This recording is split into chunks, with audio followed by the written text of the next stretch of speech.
Partnerem podcastu Leader Talks je Visa a Coca-Cola. So the first podcast, no. No, I did one or two, one on purpose. How you get to a purpose, why a purpose is important. Because nobody what to do with purpose. It. Yeah. Can I say fuck? Yeah, you can. What is it? What do we do with it? That was interesting. In fact, one of the things that I'm doing going forward is I've joined the board of a small consultancy called Mutual Value Labs, and they sort of started in the Mars business, and they are all about helping businesses understand what their purpose could be, but then more importantly, making it come to life. And we can talk about what that looks like. And I have stuff. You touched on one of the sections I had. Can you explain me what purpose means? We can do an hour on just that, and I promise not to be boring. And especially in these times, no? In these times, changing times. And it's really hard now, and the world around us is shit. I've got to say, with all of the there's toxicity out there. It's hard for businesses. Actually, it's not hard. Businesses need to do the right thing, and they need to make money doing the right thing. Oh, yeah. But they need to do both. Yes, of course. And I think the emphasis has gone back to just making money, and doing the right thing is difficult. But yeah. The other thing I did was not a podcast, but I was interviewed for a book called Changemakers on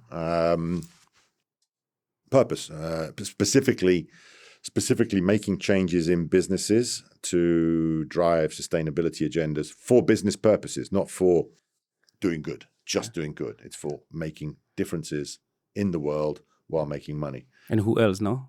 Because you've lived through many changes, many changes. Huh? Yeah. Your whole life was changed, no? My whole life was changed. I did in the summer of last year.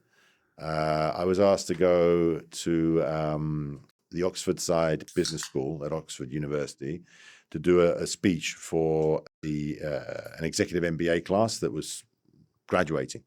And the speech that I did was entitled "Woes and Whas."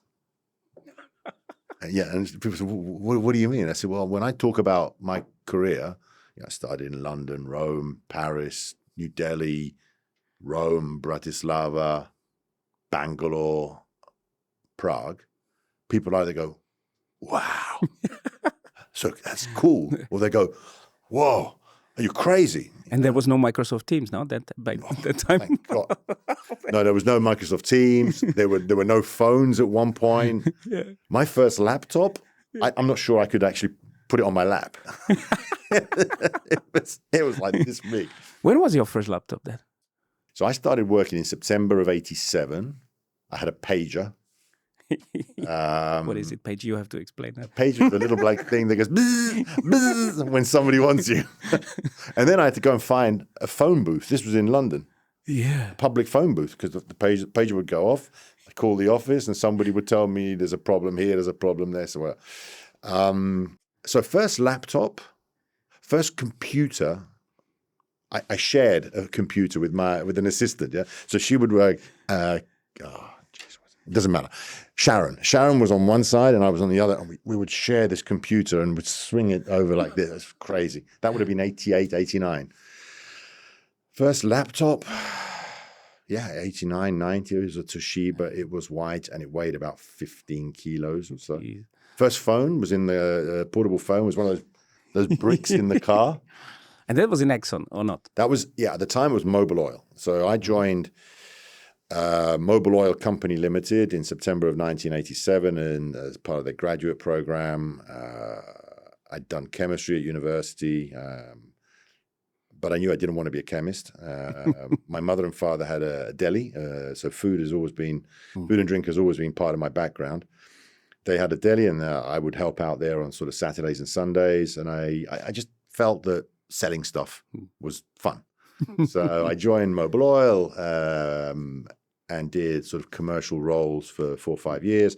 Mobil then was ultimately bought. There was a piece of M&A, but they were bought by a company called Exxon. Number one, well, two at the time was bought by the number one.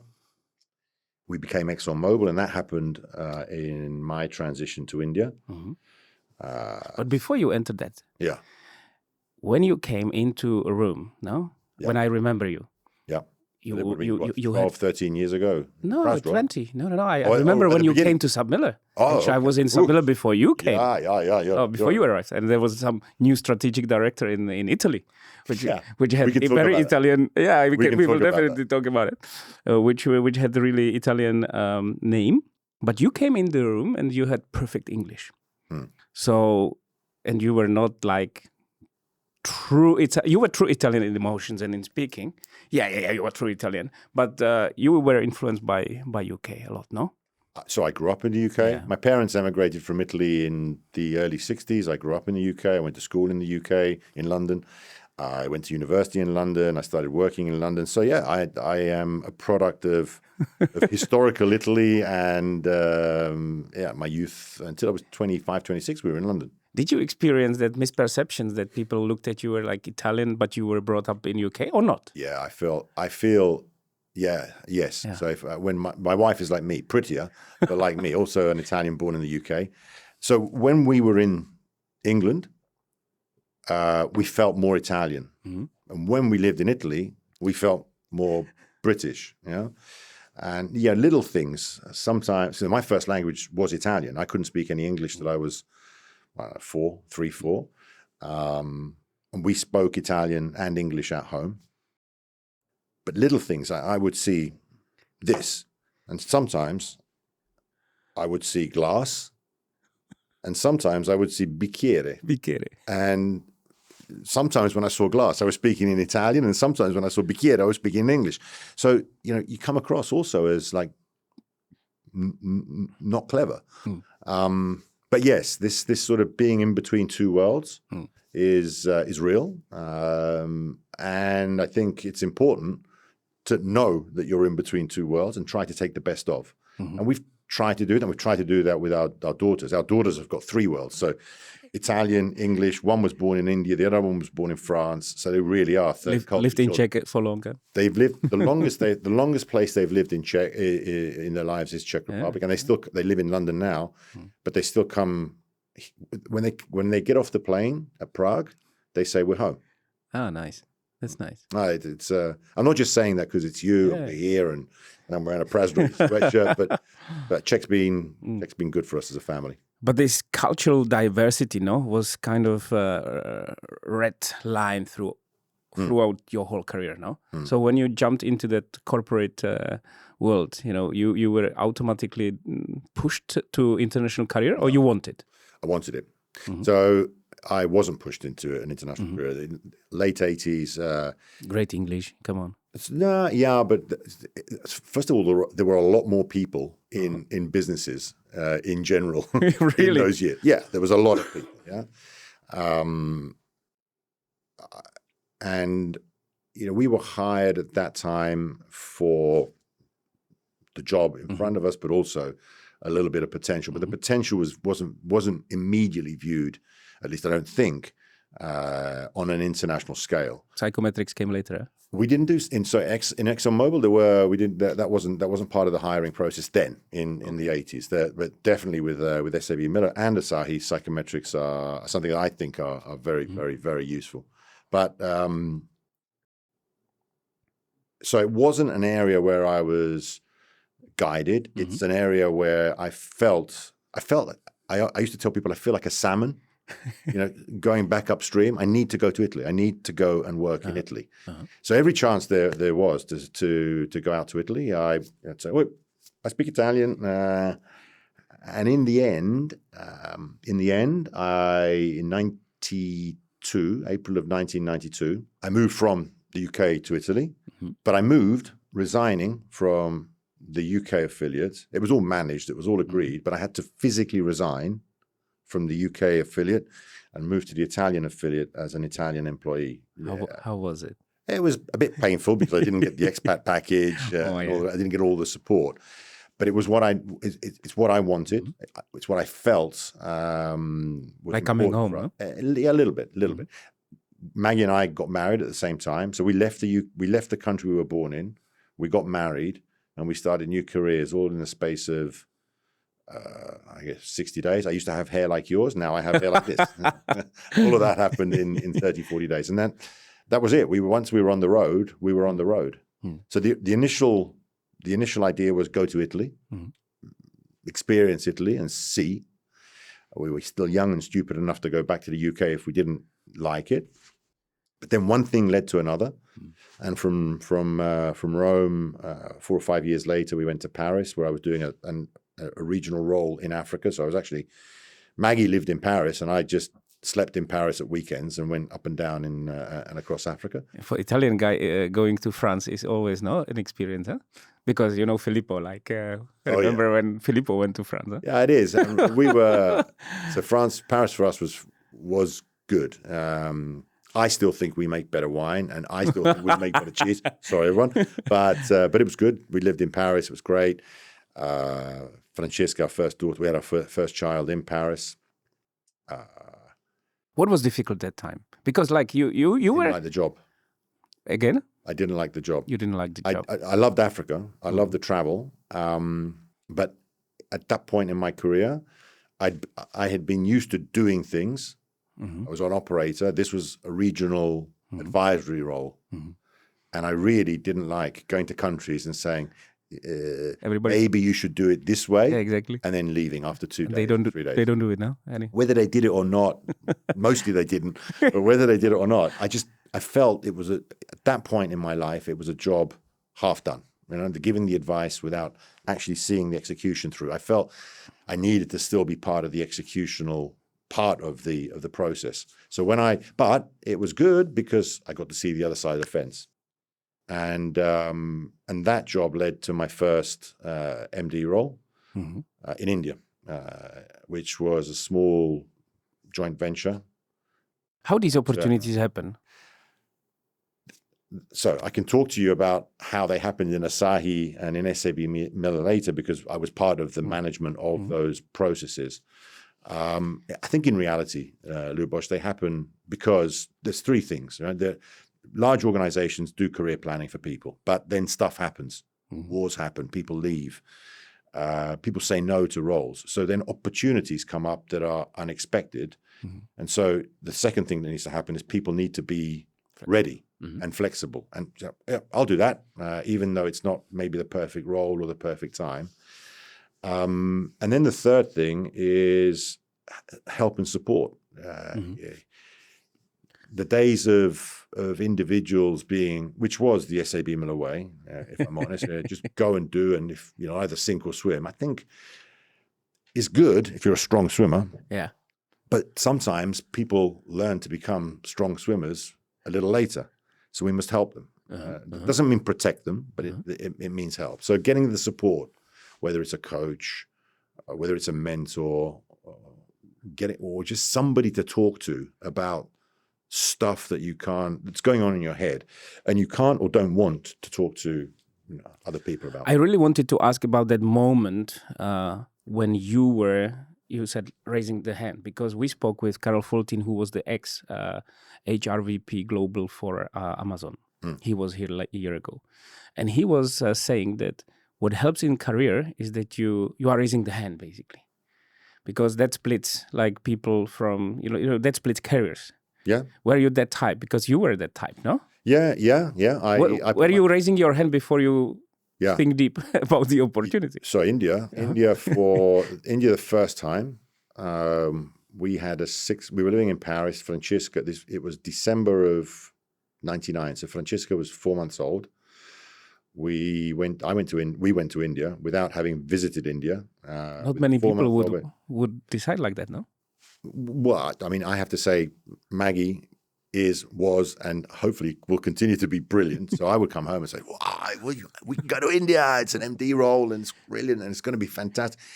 And we have an organization called Exxon Mobil that will support us and will help and will look after us and the housing and the school and all that stuff. How old were you? 99, so 33. First MD role, 33. It was hard. It wasn't a big business. It was a small business, but it was a joint venture. It was in India. It was my first one, and it was losing money. So the lessons in that job, I think still today, if I flex my back, some of the wounds will start bleeding again because it was hard. It was great. It was fun. It was fantastic. I had wonderful people, but the lessons were hard. And I only really learned the lessons or understood the insights from the lessons after. Because when you're in it, you're in it. You're running, you're pushing, you're pulling. It's only when I look back and think, that lesson around people management, I actually first time I learned in India, that lesson around decision making, that lesson of not being the boss, but not necessarily needing to know all the answers as the boss, I learned then. Because you can't. I don't believe the boss should know all the answers. I think the boss can't, right? Yeah. I think there are some people out there that do think they know all the answers, but that's maybe for a different time. Yes. Was it the formative job for you? Absolutely. Yeah. Absolutely. It was, formative in many ways. It was formative in terms of competency, formative for us as a family to learn the resilience of moving from Europe to India in the 90s with a 4-month-old baby. Viviana was then born there. Our second daughter was born there. So formative as a family, and ultimately formative in terms of my career choice, because Exxon Mobil was at that time becoming very, very globally functionalized, which was the right model, I think. There were very few general management jobs. This joint venture, by definition, had to be a general management role. It was a joint venture. I loved it. And I realized then that that's what I wanted to do. I wanted to have broad impact in business as opposed to tight impact. Yeah. I didn't want to be a functional specialist. I wanted to be a general manager. And Exxon didn't have those jobs anymore. So I didn't start looking for new roles, but a small seed was planted in my brain, at the back of my brain. And ultimately, when SAB Miller knocked on my door. Yeah, we'll come to it. One question, because in my career, I was almost everywhere the youngest. Yeah. Yeah. So it looks like being an MD in 33 years, like you were also not the oldest one, huh? Yeah. So people were underestimating those young guns, huh? Did it happen to you as well? And you over-delivered, or how did you live in that role, being that young? Yeah, I was often the youngest on a team. I never felt. Me neither, but I felt that. Yeah. I was performing my job, but I felt that 33. Or the age. What was the age? No, I didn't feel. I never felt inside the organization that my credibility was questioned because of age.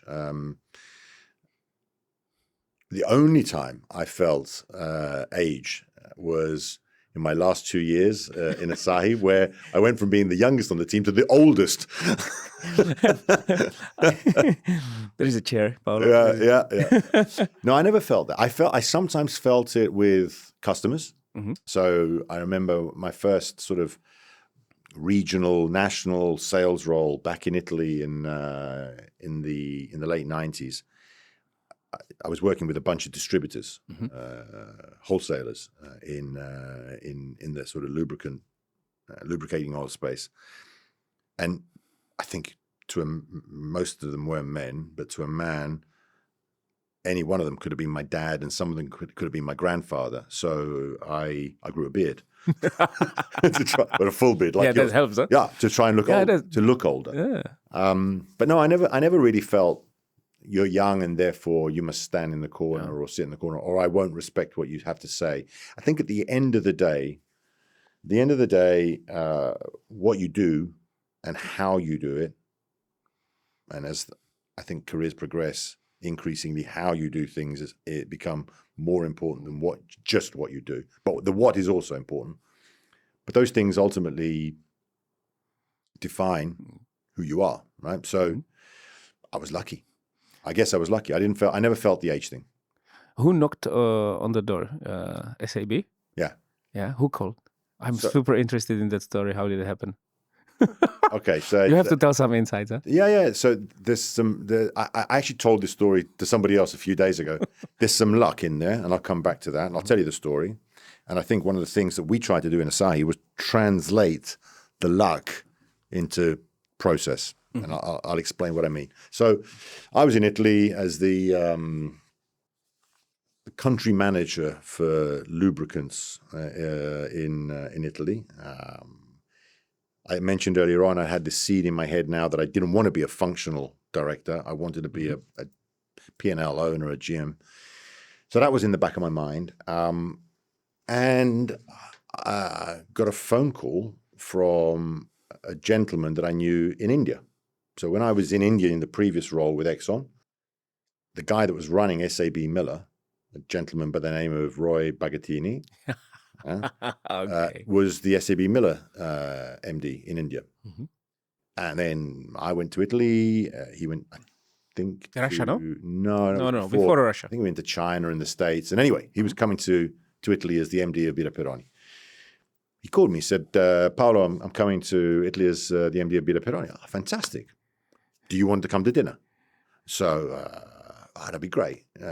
So he came to dinner, and I knew he was a beer guy, so I didn't put wine on the table. I put some beers on the table. And at the time, my way of buying beer was green bottle, 33 CL, Northern. That's the way I bought. So I would buy Heineken, I would buy Beck's, I would buy Carlsberg, I would buy sometimes Pilsner Urquell. Definitely not Peroni. Green bottle, and it needed to be. So the first time I put some Carlsberg on the table, he said nothing. He drank it, but he said nothing. A couple of weeks later, we had another dinner, and I think I put Heineken on the table. He said nothing. The third time we had dinner, I put Kronenberg 1664 on the table, and that's a brand that Peroni was distributing. Mm-hmm. He said, "Oh, finally a beer I can drink without feeling bad." And I said, "Well, what do you mean?" So he started talking about beer culture and SAB Miller. And at the time, we in Exxon Mobil were restructuring, closing down businesses in the countries, opening up shared service centers. He, at the time, one of the things that he needed to do was close a brewery in Naples. Mm-hmm. So we started talking about how this sort of stuff works in Italy. Mm-hmm. And a few weeks later, he said, "Do you want to come and work for us?" And I said, "What?" He said, "Why have you thought about maybe changing categories?" And I said, "Why would I come and work for a business whose top line is half the bottom line of the business that I currently work for?" And 23 days later, you signed the contract. Yeah. And I signed the contract not because of the job or the job title. Money's always important. Whatever anybody says, money's always important. I signed that contract because I felt that the culture of this organization was going to fit me and I would fit it. And the operating model of, you remember, decentralized collaboration, where the center was there for guidance and oversight, but the countries were where the money was made, et cetera, was what I was looking for. And the rest is history. That was 20 years ago. Is it, it's always the landing position, no? The strategy manager, project manager, director, no? It didn't take too long, no, before you land as a sales director, no? It was about 2 years. So the job title, he ultimately was strategic planning director. But I wasn't doing strategy. Roy was. I wasn't doing planning. The finance director was. And I had a team of, I think, 3. So I wasn't doing much directing. So my job... Like Marek Prach, no? In Czech. Marek did way more than I was doing. My job actually was to do the stuff that Roy wanted doing in the business that he didn't or couldn't do. And, to some extent... Going back to the question you asked earlier on, I am Italian, but I was brought up in the UK. So I have the part of me thinks and acts like an Italian, but part of me thinks and acts like an Anglo-Saxon as well. And so I was asked to be the bridge culturally between the Italians and the South Africans, most of the South Africans.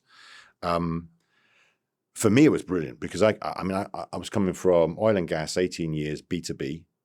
into a consumer business, different category. I mean, I was so ignorant about this world. I think in the third week, I remember saying to Filippo, listen, this guy called Nielsen, he seems very important. When will I thought Nielsen was somebody that worked in trade marketing. So that for me, Nielsen. Yeah, I thought it was a guy that worked for us. Oh, so, my gosh. So for me, that was a really important time because I was able to transition from the world that I was in into this new world and learn. What were your tricks that time to basically board into that world? Oh, so in that first 2 years, obviously, again, doing is important. So we were doing projects on route to market, on revenue growth management, et cetera, but learning. I knew I was in a lucky, I knew I was in a lucky phase that I didn't have hardcore operational KPIs to deliver. So it's a great time to learn. It's a great time to just suck in all the information that will be useful at some point in the future. What happened in Birra Peroni that basically the Submiller loved you? I mean, loved you like the whole team, because Roy went to lead a big region. No, you went then to lead Slovakia. Filippo went to lead Brands Europe. No, he became my boss. So that doesn't happen, that three basically leaders basically being promoted like very soon after. Something was right, no, about that. Yeah, team. It was hard. No, but what happened? Birra Peroni was hard. What happened? What happened? Did you had great spirit, culture, performance? What do you think was the magic that you were promoted almost as a team? No, it was unbelievable. No, it didn't happen actually to any other country. I think not in that time and maybe moment. Huh? Maybe not. Again, happenstance was part of it. I think. Birra Peroni is the Italian beer market is a difficult place. Structurally, the trade, distributors, in Horeca, there wasn't then, but there is now. Doing business in Italy, and I say this as an Italian, is not simple. So I think, especially in Calabria, if you can.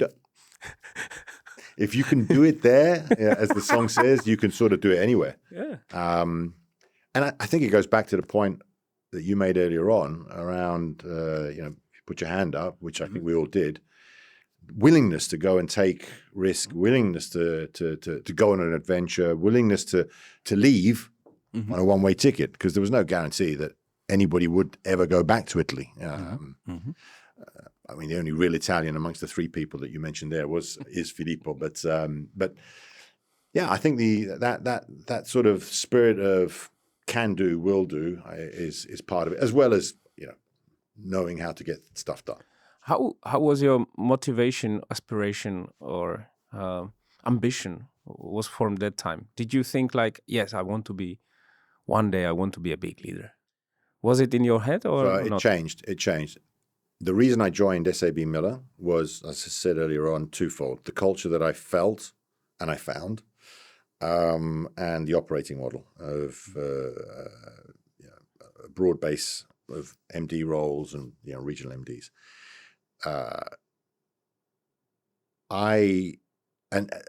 that point in my career, it wasn't about the title, but it was about running a business, being able to put my arms around a business. As I went forward, it stopped being about the title, and it started being about impact and how you can impact positively, hopefully, as many parts of the stakeholder ecosystem as possible. So did I want to be a bigger and bigger and bigger and bigger MD? For a time, yes. I went from Slovakia to India, which didn't make a lot more money than Slovakia, but was a much, much bigger business, more breweries, bigger top line, more people. It made the same profit, no? Probably. Yeah. That was one of the issues. A huge complexity, though. Huge complexity. And then I came to Prazdroj. And in that transition, I started thinking about, very proud, very happy to be in Prazdroj.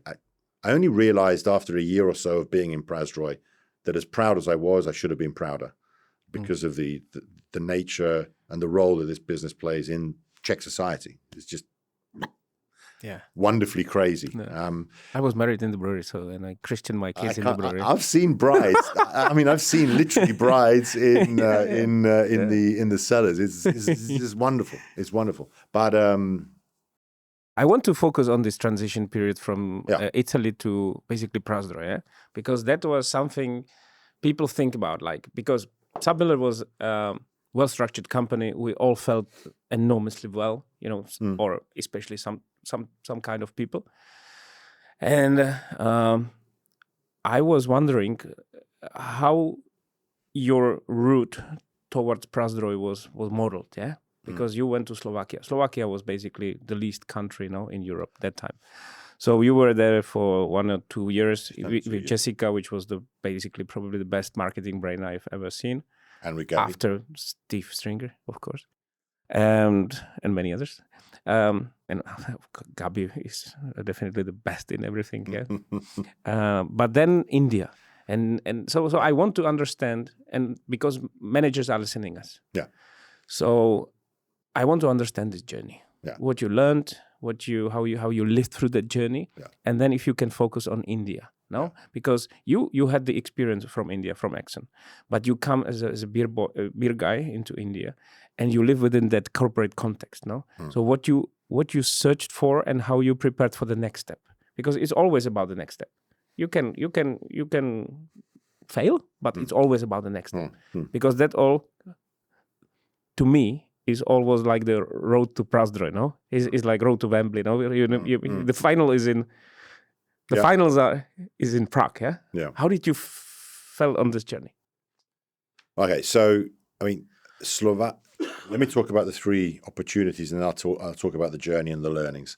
Slovakia, it was a small business, couple of breweries.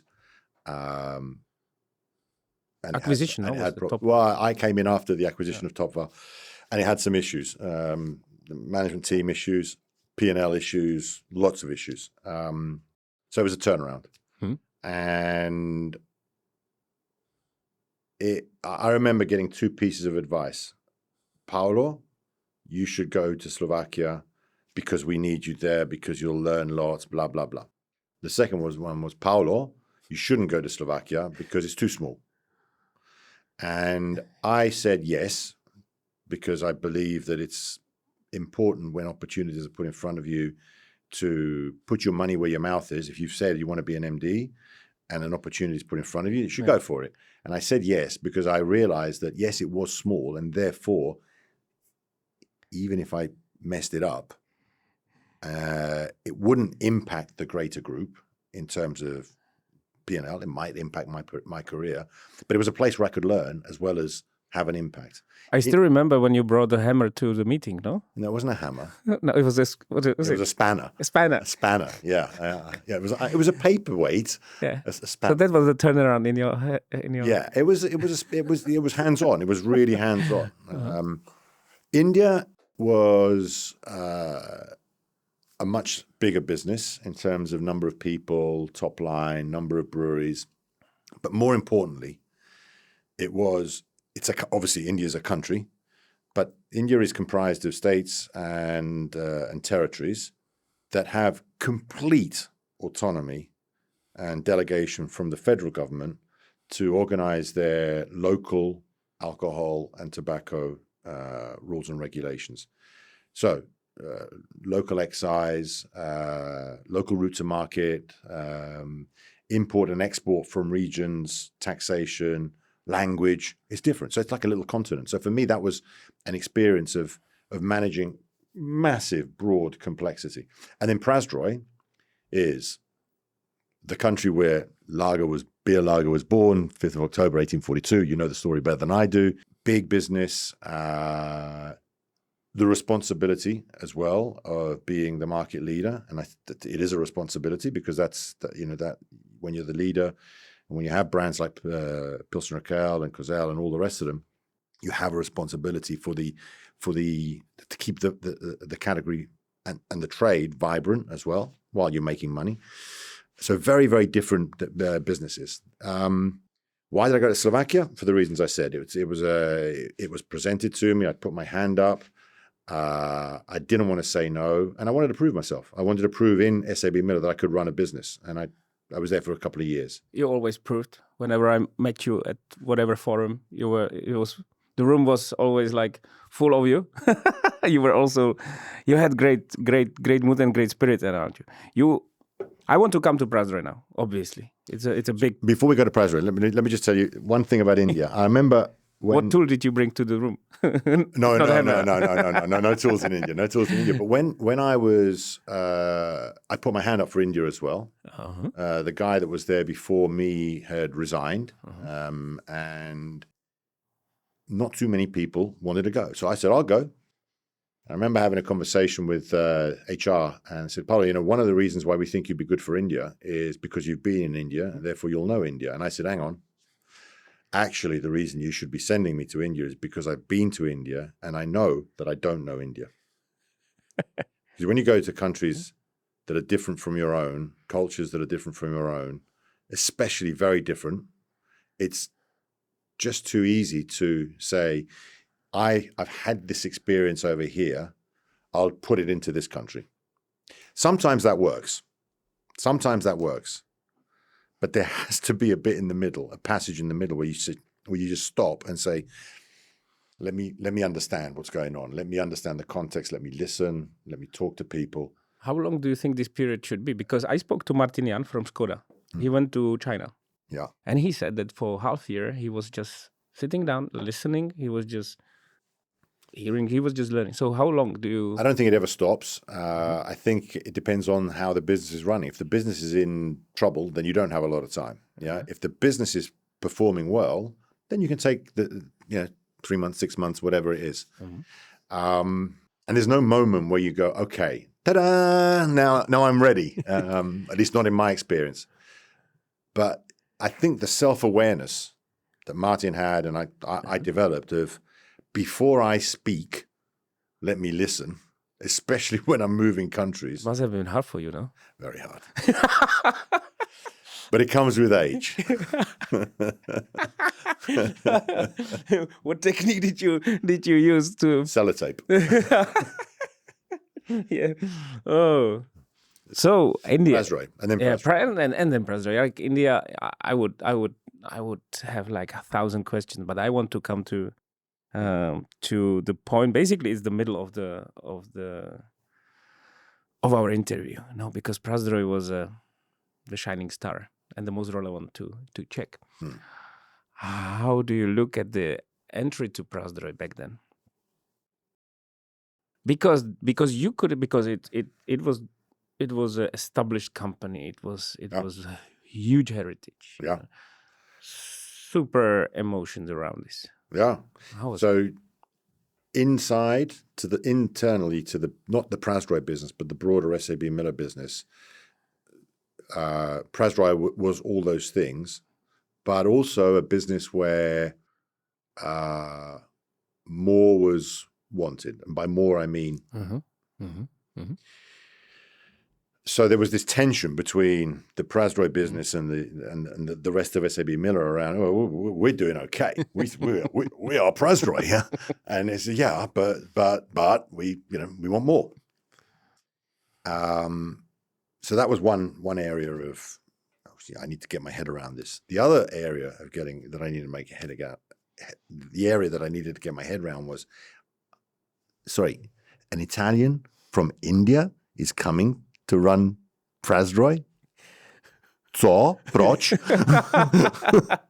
It was like the one thing Drahomira Mandikova said to me is, you can't read the papers anyway because you don't read Czech, but just don't. And don't read the comments under the line. Because coming here, the home of beer, from where I came from, could be seen as a very, very strange move.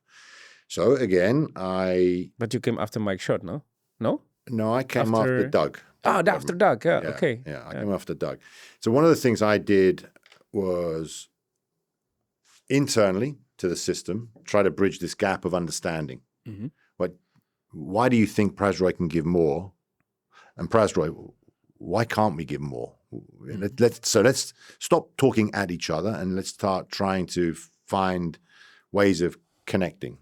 And if necessary, investing for a better future going forward. So,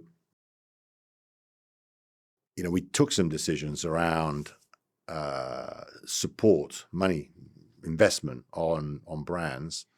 Brands like Pilsner Urquell, brands like Kozel, brands like Radagast. Mm-hmm. Radagast then was literally regional. It was a Moravian brand, and that was it. And look at Radagast now; it's crazy what's happened with that brand. Crazy good. So we were able to say, if we deliver X, Y, Z, we'd like to do ABC, and that comes with trust. That comes with trust that we built with the region and that we had amongst ourselves as a team. And then, we also tried to build connections outside of the business locally. So I spent a lot of time in trade with our salespeople. I spent a lot of time in the breweries with our brewing fraternity. I spent a lot of time with customers. Notwithstanding the fact that I couldn't speak Czech, I can't speak Czech. Notwithstanding the fact that I'm Italian, I spent a lot of time in the trade, and over time, the narrative, the feeling that I had went from what's this guy doing here? Mm-hmm. Why does he have a right to be here? To okay, let's listen. I am very much interested always with every guest to get into that formula of leadership or management or however you call it. When you come into that position, when you come into that environment, right? Because you come into a big company after a strong MD and something needs to something depict you, no? It's some Paolo's model in the head, no? What I'm going to do first, what I'm going to do second, how I'm going to basically perform the job. Did you have this plan somehow do you have your secret tips or formula? Do you have, if you come back again, what would you do? What's the Paolo's model? First of all, always listen. Always listen. Always listen. You've got to understand the context you're in. And sometimes that context is a performance context. Sometimes it's a situational context, stuff that's going on in the world around you. Sometimes it's a team context. You mentioned psychometrics earlier on. One of the things that I did always, every time I moved to any new country in SAB Miller, was I'd sit down with the group psychologists and say, right, you know my psychometrics. You know my strengths, my weaknesses, the things that will set me off. You know the psychometrics of my team members, all of them. Yeah? Tell me how this is going to work in theory. Tell me who I'm going to bond with more quickly. Tell me and there is science there. So it gives you a starting point of, okay, the team dynamic is going to look like this. And then you can start to push or to pull or to press. I'm not personally one of those people who come in and say, things aren't working, we must change. Half the team goes and half the team comes in. That may happen in time, but it's not a first go-to plan as a leader. Some leaders do that, and some very successful leaders have done that, and sometimes it's necessary. And then I think the third thing that I've always tried to do is walk in the shoes of as many different people in the business as possible, and put myself in front of them. So whether it's through podcasts, whether it's through video messages, whether it's on one-on-ones, town hall meetings, I spend a disproportionate amount of time just trying to talk to people for two reasons. One, to pass a message once that message is crafted, and two, to understand what you're really thinking. Because when people talk to Paolo in the Prasroy role, two things would either happen. Either one, they would tell Paolo what they thought he wanted to hear, which happens. Or two, once trust was established, and when they realized that there was no one's going to No one's going to go to the corner for telling me something I don't want to hear. Mm-hmm. They tell me the truth. And sometimes the truth from different levels of the organization, you start to piece together mm-hmm. this beautiful thing that I think is beautiful is actually not as perfect as we think. Mm-hmm. And there are areas mm-hmm. where we do need to intervene or change. And the only way you get the truth is when you start to build a picture through different touch points. And the only way I know how to do that is to talk to as many people as possible. Not in an unstructured way, but in a structured way. Town hall meetings, one-on-ones. Whenever I'd go to a country in the regional role, I'd always, yeah, we do the business reviews, we do the trade visits, we do all that stuff, but always spend time with talking to different levels of people in the organization, new people in an organization that come to the organization, mm-hmm. Groups of young people, groups of older people. Actually, I wanted to ask about this, about beliefs, or maybe it's your discipline, or however you call it. Like if you come into that position, being an MD, you listen, you build trust, you do all the things you said, but then you have like structure of meetings, no? You have the agenda, you have people, you have like the processes. So how you approached forming that around you? What are your beliefs? Yeah, because like you have some process, you have some beliefs, no? You know, you have beliefs about people. So I want to a little bit talk about this. Like, yeah. So one of the things that I believe, I mentioned it earlier on, is it's not the role. It's not in the job description of the leader to know all the answers. Mm-hmm. It is in the job description of the leader to know most of the questions. So it's important to have the right people in the room when issues are being debated. The trick of having the right number of people and the right people is an imperfect science. I remember cycle planning meetings where we would have in Birra Pironi, where we would have casts of thousands, and also in Prazdroj, we'd have lots of people in the room. And there's two schools of thought. Why are all these people in the room if they're not contributing to the discussion? And you can't have 50 people with talking, giving their opinion on one activation. So only have the right number of people in the room for any decision, because the other 45 can be doing more productive work. The other school of thought is the other 45 need to learn how to be in these meetings and learn what it feels like to make a presentation as a junior brand manager to the sales director, to the managing director, to that.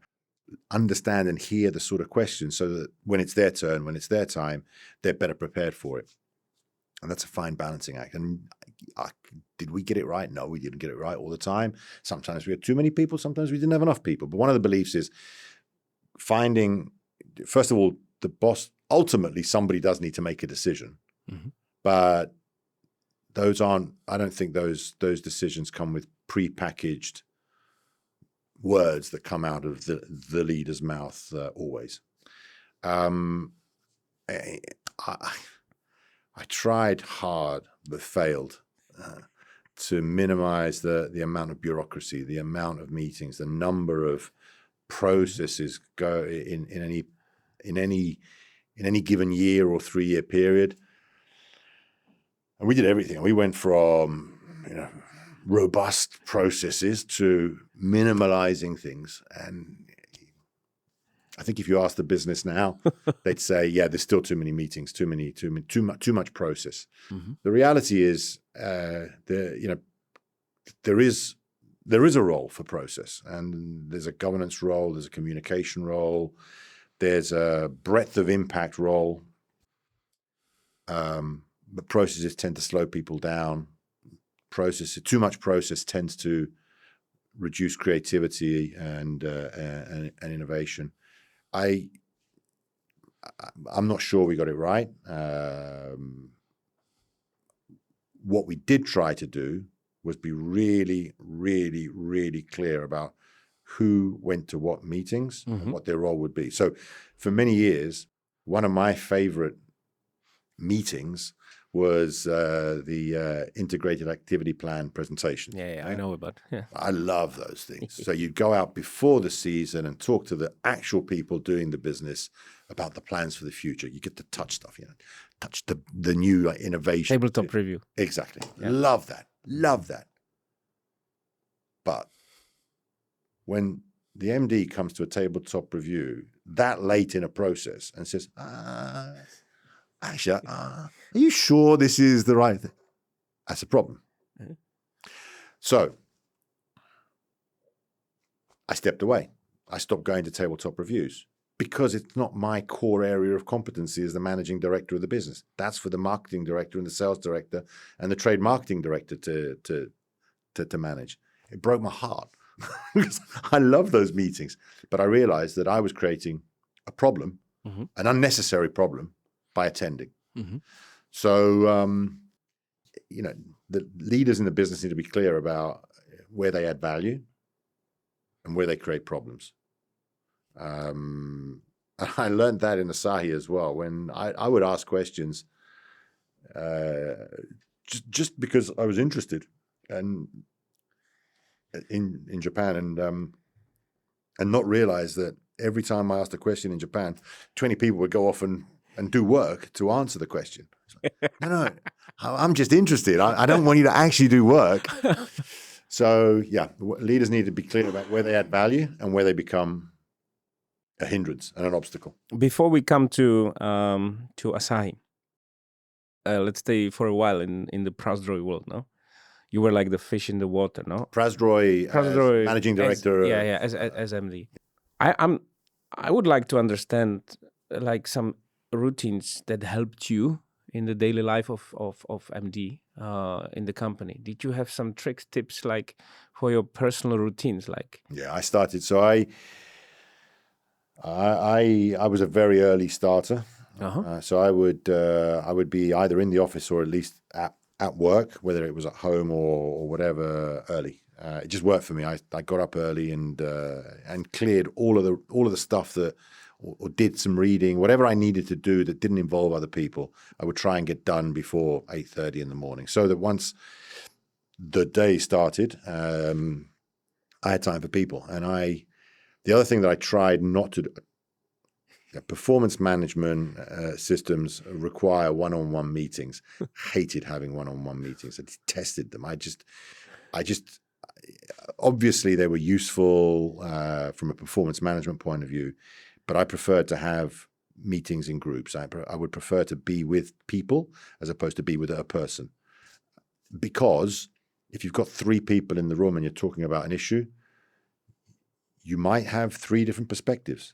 And I think it's important for the leader to hear, no, this gray is more white, or no, this gray is more black. Somebody needs to decide, but I want to hear the argument for black and for white, so that either you two decide that the gray is more black or white, or if I need to, then I can make a decision which is informed.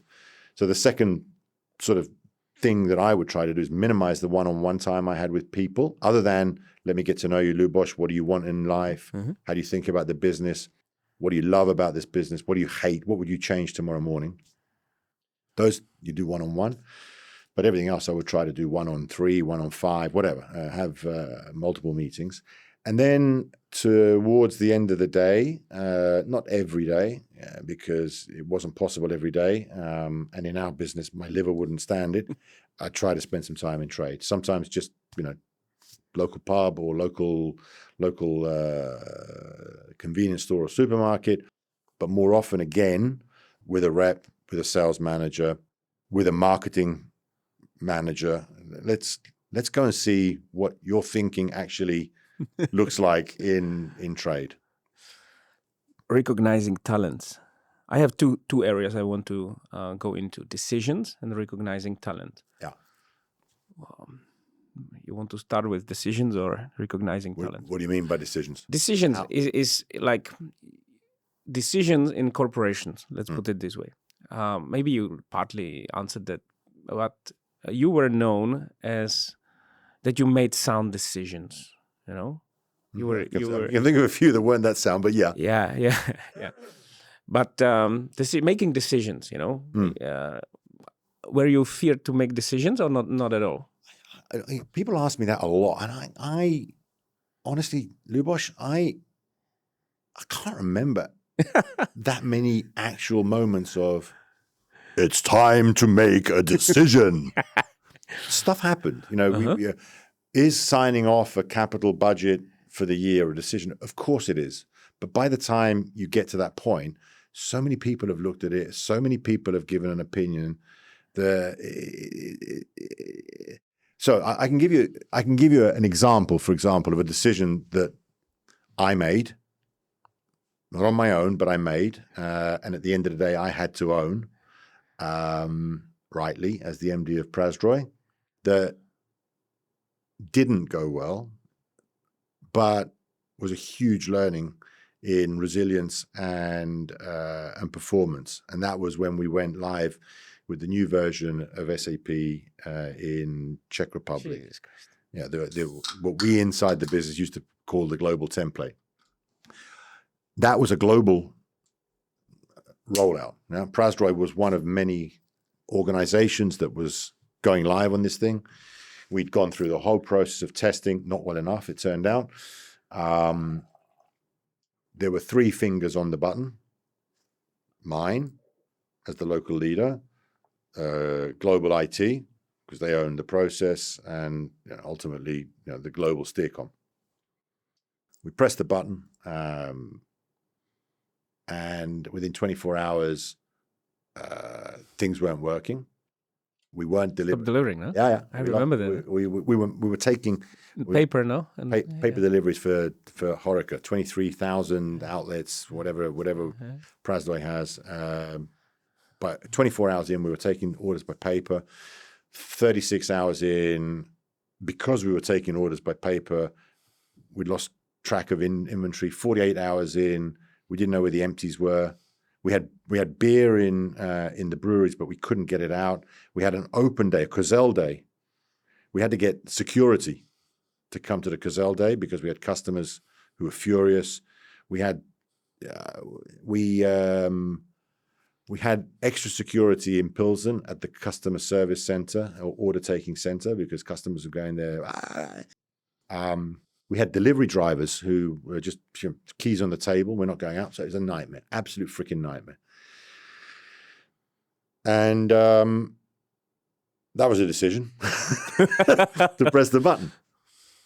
So 3 days in, we had a town hall meeting, and I remember standing in front of a group, live, but also with a camera, saying, "Look, guys and girls, I'm sorry. I can blame London, I can blame Woking, but at the end of the day, I'm the MD, and it was my finger on the button as well. So I'm sorry." And I could see people's faces. There were looks of, I'm going to say fear, not of me, but of the situation we created. People were embarrassed. How can Prasdroy do this? How can Prasdroy not deliver beer in June for a week? There was anger in the eyes of people. There was desperation. I remember saying something along the lines of, "I'm sorry, blah, blah." But now, we're at a fork in the road. We've got 2 decisions. We can go one of 2 ways. We can say, "There's nothing we can do," and hide. Or we can decide to fix this. And yeah, we might lose market share. And yes, we might upset a customer or 2. And yes, we might sell a little less volume, and probably our margins will go down, and we will lose some money in compensation, et cetera, et cetera. But if we manage that process right, of talking to customers, working on the service elements, working together now to try and fix this stuff. We did stuff like go out to ex-employees to come back to help us on a friends and families basis. If we do this, then maybe, if the sun shines, not now, because we don't need the sun to shine, because we can't get the beer out, but if the sun shines in July and August, it'll be okay. And it was, Luboš, it was. We, you know, within weeks, the business started working together again. The sales and the distribution team that were like this started working together again with customers. We went out and we said, sorry, here's a keg of beer, or sorry, here's an extra 1%, whatever it was. We were able to come back by the end of the summer. And at the end of that year, we delivered our budget and some. So, you know, decisions, I don't remember making, maybe I only remember the decisions that went bad. But even those were, I mean, I wouldn't make that decision again. I learned from it. But the learning from it was you know, how organizations in trouble can choose to either go like this or like this was like gold dust. Great moment to put the question on talent, no? Yeah. What did you, probably I would like to ask what you learned to recognize talent, or what was your recipe to recognize talent? What did you like? What do you dislike? Probably you knew how you recognize talent, basically, and what you liked about people. And as a suggestion to other managers who are now in the world, like what was Paolo's recipe to? Yeah, look, I think it is a, so when you're hiring, or when you don't know the people, you know, whether because they're coming outside or you're new in an organization. Both. Yeah. Both. Because it's different to once you're in an organization. Once you're in an organization, it is different. But you're coming into a new organization and you've got a group of people in front of you. There's some of that, and there's some of this. Right? There's an objective process you go through. Does this guy or girl actually, if they are a sales director, do they know what they're talking about? Or a sales manager, do they actually understand? And I remember some conversations, I'm not going to name names, but where, you know, I'd ask basic questions around distribution, and let's say Mr. or Mrs. X said, blah, blah, blah. Okay, they know what they're talking about, and Mr. or Mrs. Y didn't. Okay, so there's a competency piece. Mm-hmm. You just need to ask a few questions, and okay, they seem to know what they're doing. Then there's a piece around gut. How does this person engage with other people? Because at the end of the day, talent is not talent for the sake of talent, but talent is talent for the sake of that person's growth and their impact on the business. So I start to look at them in the context of the future, what they can do going forward. For me, talent and potential isn't so much about what you're doing in the job today. It's about how quickly you can do the next job and the next job, how quickly you can learn, and how quickly you can take on broader and broader and bigger complexity. Because in time, most people can grow, most people can learn, and most people can go broad in terms of complexity. But super talented people, they do it faster, or more easily. So I try to gauge that, and again that comes from a sense of stomach, and then psychometrics. Took the words out of my mouth. In SAB Miller and in Asahi, we tried to make that as objective as possible and use the psychs. And the psychs never lie. They just don't. They don't. It's so true. In time, they just don't lie. True. I remember one. I would like to see your psychometrics. I can. They don't lie. High on verbal, for sure. I've got no idea. Numerous, you know, that could be good. I can add up. Yeah. And the complexity was for sure super high. Yeah, and the psychs don't lie. They don't. Yeah. They don't. And I know not all organizations use them or believe in them. They're not cheap because, and they need to be used properly. So, you know, it's important.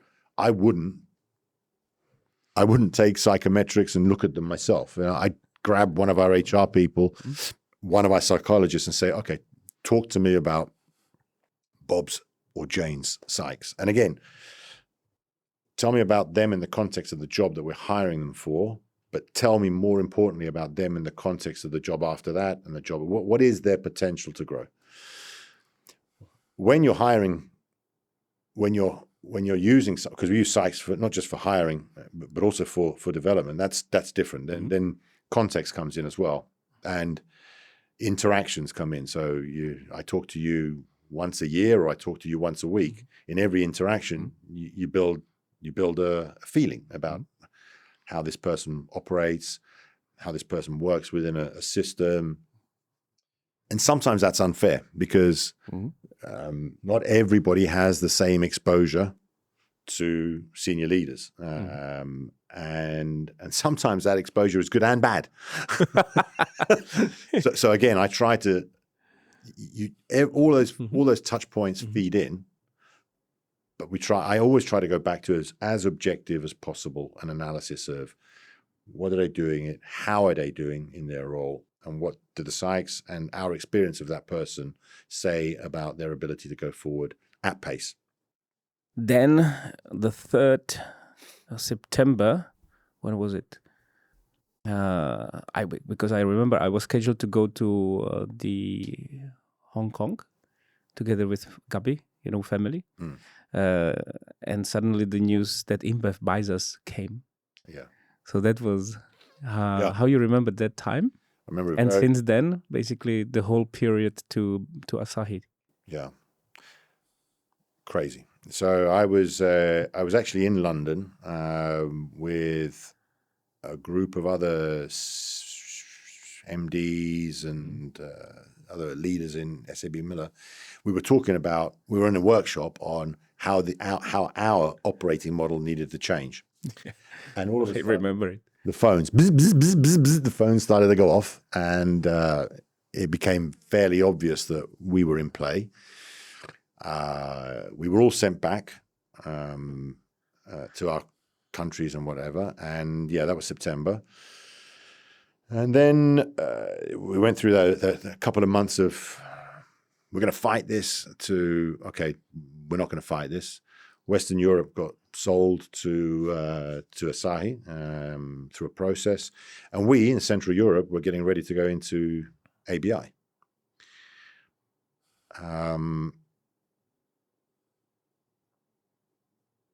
Coming back to the question on Prasdroy, though, and at the time I was the MD of Prasdroy. When the news broke, one of the things I will never forget was coming back from London and doing a town hall in Pilsen. And I didn't have any more information than anybody knew, but I felt the need to stand up in front of the top 100 people and say, look, guys and girls, this thing seems to be happening. This could go in this direction. It could go in that direction. We don't know. But I'm here. Do you have any questions? Silence. No questions. You must have questions.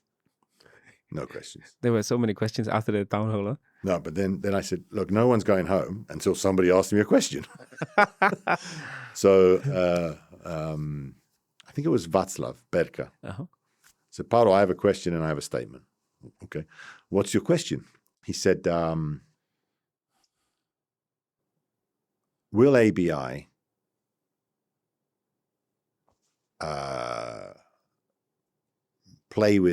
compromise the recipe of PO, of course.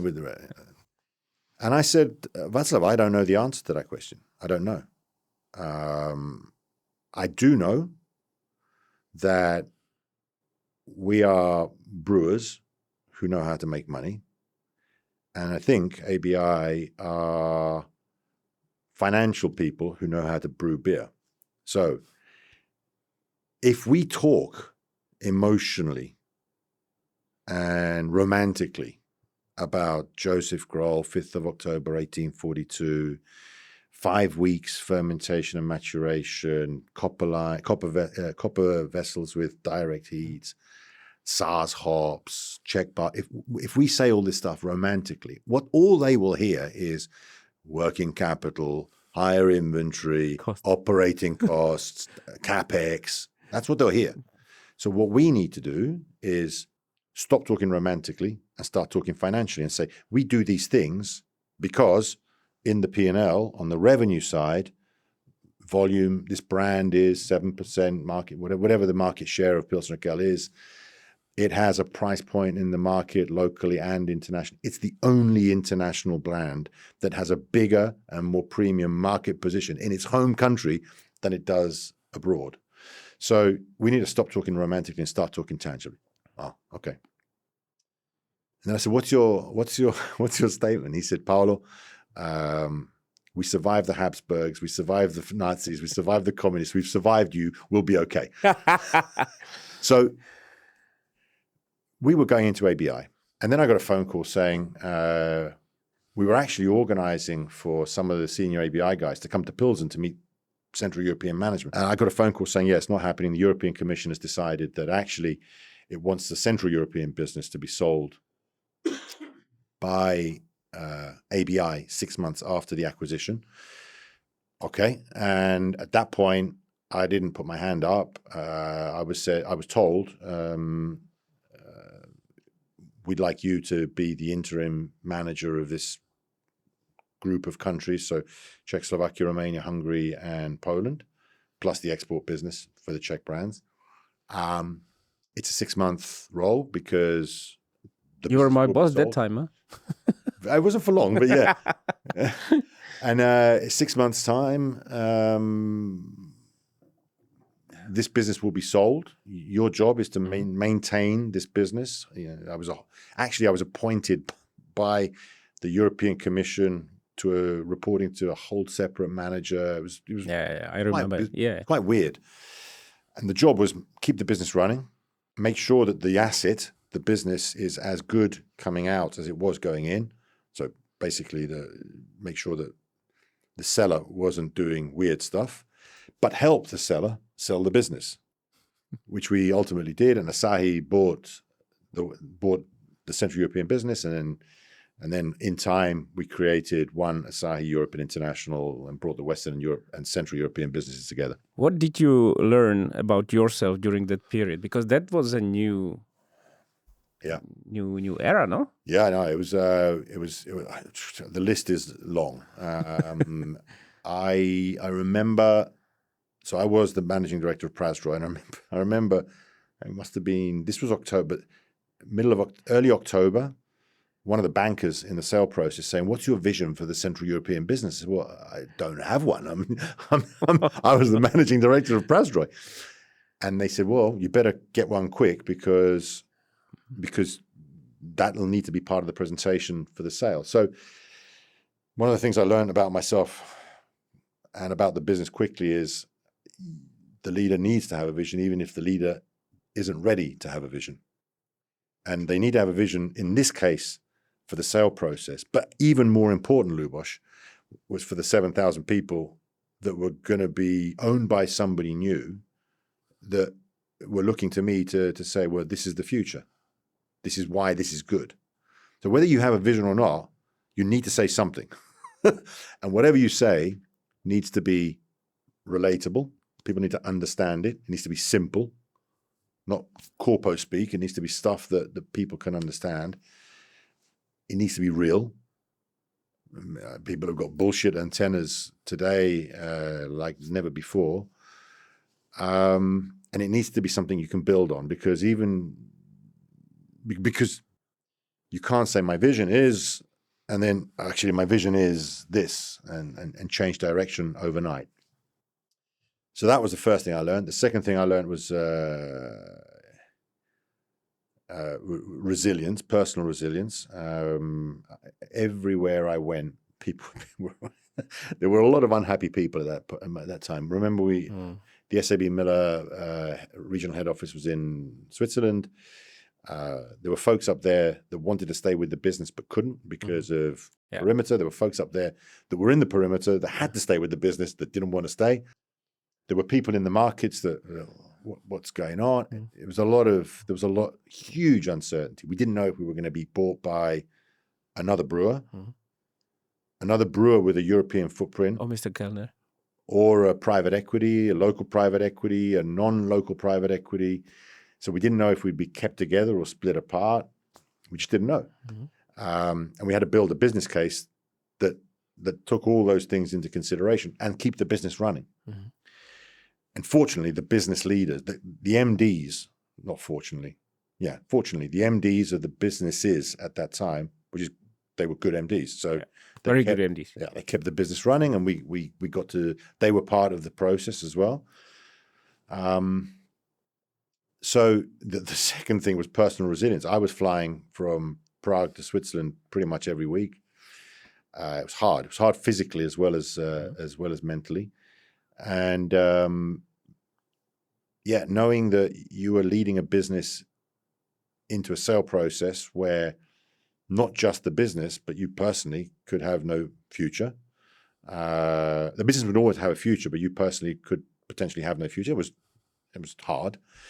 And then the transition into Asahi was different. The transition into Asahi was a lot easier because the respect that the Japanese culture has in general, but the Asahi culture has specifically it has no limit. So I felt that the Asahi business wanted this group of people and these businesses and me. B, that they believed what we stood for in terms of the brands that we operated, but also the business plan that we put forward, and that they would give us the space to do what was right. So, they knew how to run the business in Japan, but they knew that they didn't know how to run the business outside. Those are my words, not theirs. And so they gave us the space, and also the space to do the right thing for the long term. And this is an area I'm really interested in, because even from my perspective, I even saw you in kind of a new role, no? Paolo-san. I was Paolo-san. But also, like, by definition, it is a new moment for any leader. No, you go through matured leader in matured organization. You go in a career steps to Prazdroj. Then suddenly the turbulence of acquisition comes. You lead the company through acquisition process, and then you arrive into a port, Japanese port, which is culturally super different. Now suddenly you lead different company, oversized. Yeah, I remember myself regretting that the Submiller mother has gone. You do or you don't? Yeah, I do. I was loving Submiller. I was a Submiller boy, like 100%. So I was regretting it a lot. So you see your mother going. So how does it feel for a leader? And you were suddenly the number one. Huh? Yeah. So tell me more about this period. So let's talk about the Submiller thing, I think, first. I remember as part of that sort of pitch, saying something along the lines of, so I love Submiller as well. I felt very at home in that organization. It wasn't necessarily an easy organization or easy culture. It wasn't perfect by any stretch of the imagination. But there were things about the culture that were fantastic. I love it. I remember saying, though, inside Asahi and to the potential buyers, we need to take the best of who we were with us and leave the worst of who we were behind. So, for example, the best of who we were is never saying never. They're always finding a way to get a result or a job or an initiative done. This notion of winning in teams, but also having personal accountability. I care about this business. That was who I think defined for me what SAB Miller was. The worst of who we were was, we had a lot of clever people in SAB Miller, and sometimes some of those clever people wanted to show everybody how clever they were. So asking questions is not just to help you get to a better answer, but to show you, what is the population of, and that's, I didn't want that. We wanted to leave that behind. The other thing I would say to the team was I'd walk around the office doing this. And I remember Catherine Sinclair, the HRD, she said to me, "What are you doing? What does this mean?" I said, well, back in the old SAB Miller days when we talked about doing things together, it was hard. because you've got, I don't know, market share in South Africa, 90-something%, and then in Italy, 18%, and we're a number 3 player or number 2 player. And then we've got a 2%. You've got markets like India where per capita consumption is 1.6 liters per capita, and then Czech Republic 150, 148, whatever the number is. It's really difficult to say we will do this thing the same everywhere. But in our new world, Czech, Slovakia, Poland, Romania, and Hungary. We're either number 1 or number 2 in all of those markets. They're all next to each other, literally, physically. They all have a modern trade. They all have discounters. They all have traditional trade, and they all have significant HoReCas. We operate DSDs in more than one market as an operating model, direct sales in HoReCa. We've got customers that are in different countries. And we also have some brand overlap. You know, Cosell is in a number of these markets. Pilsner Urquell is in a number of these markets. So why can't we do things more together? Why is it that we can't do in Slovakia stuff that we're doing in Czech, or we can't do in Czech stuff that we're doing in Poland? And by stuff, I don't mean brands necessarily. I mean processes, thinking. Why can't we share more? So we try to do those things. But it was a new organization. We didn't want to create a little SAB Miller. We wanted to integrate into Asahi, and again, take the best from the Asahi way of thinking about the future, long-term planning, respect for people and respect for planet, and actually make those things part of our day-to-day activities as opposed to something that we did, especially planet, on the side. That must have been, sorry to interrupt, yeah. but what you said must have been hard for you personally as well, no? What? Interacting with... You said we don't want to be SAB Miller anymore. We want to integrate into Asahi. That's an interesting moment, huh? It's a chapter. It's a chapter. The way I did it, I closed a chapter. Okay. How did you close it? One. What's the skill? I went to South Africa, to Cape Town, for a long weekend with a couple of 300 other ex-SAB Miller people, and we had a few drinks. And it felt like the celebration of a wonderful period in our lives that was over. And I think it's an important moment. Like, I think many people cannot close chapters. Yeah. And I think, yes. And I was lucky because I got to choose the elements. So the chapter was closed, but the quotes of that chapter were still written in my heart. So I got to choose that bit of SAB Miller, that thing that we used to do, that process, that person can and should be part of the future. But we're no longer that thing anymore. We're something else. We're no longer a global brewer with a global footprint, with roots from South Africa listed in London. We're now a regional brewer with 3 legs, Australia, Europe, and Japan, with an ambition to be something bigger than that, more premium than mainstream, on the beginning of the journey of integration. So we're something different. So we must learn from this, take the best of this, and try and integrate that with the direction that Asahi had for its business globally. Don't forget, in the other 2 regions, we were actually bigger, or at least as big, volume-wise, and in Australia, profit-wise as well, before the acquisition of CUB, in CSDs as we were in beer. So we weren't just a brewer in those markets. Here we were just a brewer. Just a brewer. We're a fantastic brewer. So creating that new thing was difficult, but I personally was ready for it. I'd had a lot of time to think over that 6-month transition period about this is the end. It needs to be celebrated for what it was. And now we need to, for the sake of the people that are here, we need to build something new. And That's what we try to do in AEI. Did you search for any inspiration from other cases, or did you have any coach, mentor? Did you have anybody who was helping you during that period? Yeah. So one of the lessons I learned in India was, again, you don't be a hero. Mm-hmm. Leadership. Everybody will tell you that the leader's job is lonely. It is, yeah, but it's only as lonely as you want it to make it. And every leader, I think, needs someone to talk to. So I was asked a question by Graham Mackay, the ex-CEO of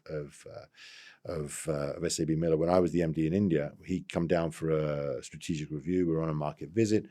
He said, Paolo, he was a non-executive, I think, on the board of Reckitt, Benkiza, I think. Anyway, he was a non-exec on another board, and he was in India, and he said, look, I've just come back from this board meeting. I was asked the question, of all the markets you have globally, which one is the most complex? And he answered, India. I'm like, I'm the managing director of SAB Miller's most complex market. Big chest, lots of, just so good. And then his follow-up question was, Paolo, who do you ask for advice? And I think I answered, I said something, but in my head I'm thinking, shit, I don't actually ask anybody. My team, of course, we talk about stuff, but I don't have anybody I go to and say, close the door and say, what should I do? How should I handle this? Mm-hmm. Have you been through a situation like this before? So I think, so I did. I had not so much coaches, but certainly mentors inside the business, mm-hmm. But outside as well. And I would often just ask the question, how do you think this is going to play out? Mm-hmm. I think it's important to have both.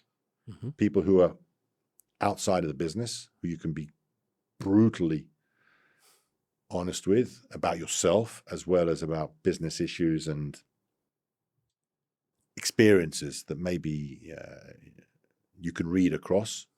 But I also think it's important to have a trusted advisor inside the business, and they can be the strangest people. They don't necessarily need to be, sometimes are, but they don't necessarily need to be the CFO or whatever.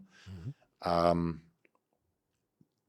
Somebody that knows you well, somebody that sees you every day, and there's somebody that's got the guts to say, you don't understand. If you say that mm-hmm. thing one more time, or that thing that you said, how you said it landed this way, I know you didn't mean it to. Mm-hmm. I know you meant it as a joke, but actually this is what people feel. You need somebody that has that intimacy with the business and the guts to say, you just know, Paolo, it's your decision, but just know that mm-hmm. this is how that thing came across. I think you need both. And I think as the leader or a leader, you can only go and look for that person or mm-hmm. those persons when you're comfortable in your own skin. When you've gone beyond your own bullshit. Because every leader has that. Yeah, I'm the greatest thing since sliced bread. Clearly, I am the leader. Yeah, of course. I am great. I know everything. So everybody, we all go through that. And the faster you can get past that, the faster you can get back to, you are good at what you do, clearly, but you don't know all the answers. And sometimes what you say has an impact on people, for better or for worse, mm-hmm. different to what you expected. Is something that some leaders just never get to. You were known for authentic communication, and the odd swear word. Yeah, as well, even in Czech. Did you feel uncomfortable in some situation, really uncomfortable, which really you knew that was very harming for you, for your leadership style? Was there any process like this? Because you when I know you, you were always like, you were always in. Yeah. But was there any process you didn't like, or moments you really didn't? No, I think the sale process was that 6-month period was hard because a lot of people were. Well, I went from being a peer of a lot of people to the boss, which is not an easy transition for anybody. And there were a lot of people with a lot of questions that needed answers. And I feel it was hard, but I didn't feel uncomfortable. I think, communication is really important. Authenticity and honesty is really important. But I think people aren't stupid, and they know that you can't always tell everybody everything all the time. You just can't. Mm-hmm. What you need to do is be honest and say, this is what I can tell you. This is why this is what it is, and these are the implications. And if you've got this question or this question or this question, I can't answer those, or I won't answer those. There'll come a time as soon as possible that I can. And as soon as I can, I will. And that's what I try to do all the time. I try to be simple in my communication, not because people are stupid, but because simple messages land, complex messages don't. It's really as simple as that. People don't have the time, they don't have the bandwidth, they don't have the ability or the willingness or to connect with 15 pages of PowerPoint. They want to hear one thing. Strategy, if you can't articulate your strategy or your strategic framework in 3 minutes, it's not strategic.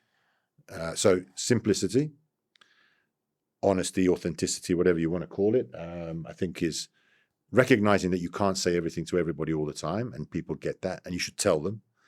And then consistency. You've got to say the same thing over and over and over again in as many ways as possible. I would always talk about, in any conversation I had inside AEI, at some point, I would talk about creating meaningful connections, our purpose.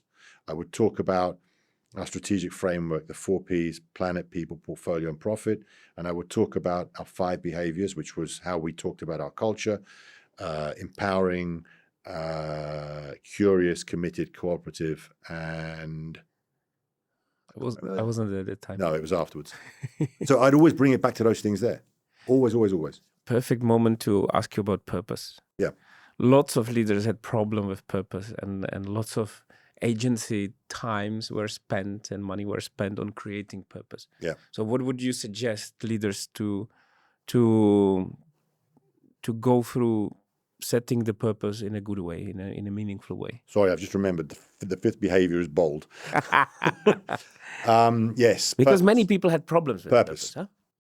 I think big fuss about it. Yeah, so the first question, I think anybody that's interested, there's 2 questions that a leader needs to ask themselves about purpose.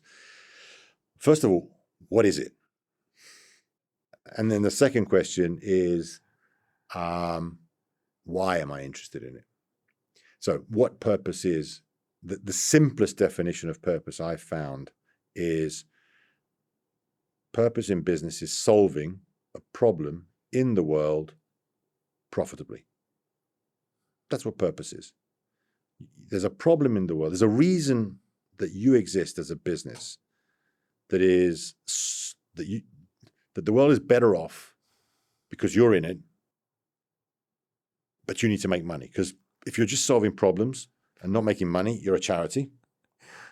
And if you're just making money and there isn't a problem, there isn't a purpose to what you do, then I think ultimately your business will have problems. You'll still make money maybe, but talent acquisition, consumer engagement, especially now, is increasingly going to be more difficult for you. So first question is, what is purpose? I think, well, it's not my definition, but the simplest definition I've come across is purpose is solving a problem in the world profitably. And you've got to do both. The second question is, as I said, why am I interested in it as a leader? Am I interested in it because everybody's talking about it and it's a buzzword and it's the next best thing, and therefore I need to be interested in it? Am I interested in it because a bunch of people in my business are talking about it, especially younger people? And if I don't get my head around it, I'll create distance between me and them, and that's not good. Or am I interested in it because I'm interested and I want to understand how this can be relevant to how this can help the business? My personal journey started with, everybody's talking about this. I don't understand it, and I need to understand it. And when I started to get my head around this notion of solving a problem in the world profitably, I thought, well hang on. There's good business rationale. We make beer. You know better than I do. If there's no water, there is no beer. If there are no hops, there is no beer. If there is no barley, there is no beer. All of those three things are stressed right now, all of them. If there are no consumers, or if consumers fundamentally change their relationship with beer, I'm going to have a problem of profitability at some point in the future. And if consumers are going out less because the way that the things that younger people do today are different to the things that younger people did when we were young. And so there's more loneliness in the world. They stay home more. I'm going to make less money. So purpose, solving those problems, not on my own, because I'd be God otherwise, but as a business, being part of an ecosystem that addresses social issues in the world, loneliness, premiumization, helping the trade, customers become and deliver a better experience for consumers that are changing. And on the other hand, ensuring that the planet stops being broken. It's not just good for society and for the planet, it's good for business, my business, our business. So when you start to talk about purpose in that language in a business, people don't go, okay, it's the next buzzword. I'll wait for the poster or the beer mat and then move on. They go, oh, okay, let's talk about it. Then the challenge becomes, how does this become systemic? How do you make this something beyond just the poster? And I don't think, did we use agencies? Yeah. I thought we could get to purpose implementation using agencies and consultants in 6 weeks. Didn't work. Tried it, failed. It took us 2 years to get from starting to talk about it to actually make changes in the business. So process changes in the business. We did it by bringing together different groups of people in the organization. This wasn't something that Paolo and the Exxon decided in a closed room. Exxon members were involved. B1s, B2s, B3s in the organization were involved. Across countries, across functions, hub, so center and countries. Lots of workshops. Creating meaningful connections was the strap line, but underneath that there were two broad goals. One was around becoming a force for planet positivity. So again, the planet. The other one was around serving up a premium experience for customers and consumers. That's about social impact and premiumization. So we got people talking, what does this mean for you? How will you change how you think about the world, the business, what you do on a day-to-day basis? If this is the framework, it's not strategy. This is why we exist. So we spent best part of a year talking about this, focus groups internally, until we were ready to start talking about it externally. And by that, I mean the power of brands. So, we have 10,000, 11,000 people in AEI, lots of people. My mum's very proud. But it's only 11,000 people. If you've only got 11,000 people talking about this, it's only 11,000 people. We produced 45 million hectoliters of beer 2 years ago, last year. 45 million hectoliters of beer is 9 billion servings. And our brands are in front of consumers, therefore, one brand or another, 9 billion times. If somehow we can bring purpose to life through those 9 billion interactions, how much more impactful will that be? And therefore, stuff like the Żubra campaign in Poland around conserving nature. So we stopped giving away, buy 4, get 1 free. Did a little bit of that as well. But the whole campaign was around nature. In Italy, the Pironi Red the mainstream campaign is all about equality. Historically, the Pironi brand used blonde women as their sort of iconography, and now the communication is the only thing that's blonde about us now is our beer, and the imagery is women scientists, women engineers, women football players, women. So it's about equality. This is the brand speaking. It's not me. In Czech Republic, in Slovakia, we exited PET. Just exited. Get people back into returnable glass. Here we did work with the hop growers, a program called For Hops that I think also became For Barley, that basically help them. And it's the power of aggregation. An organization like Prasdroy getting government, farmers, academics, regulators, tech companies together around the table saying, this is it's our problem, because if you don't grow hops, I won't make the beer. But if I don't make the beer, then we've all got a problem. How can we make hops, the process of growing hops, more efficient for you so that you're more sustainable going forward? The planet is better off because you're using less water. And ultimately, my business is more solid because I've got not necessarily because you give me a better price, but I've got a better relationship with you and I have hops going forward. So you've got to make it come to life. And ultimately, you've got to change processes.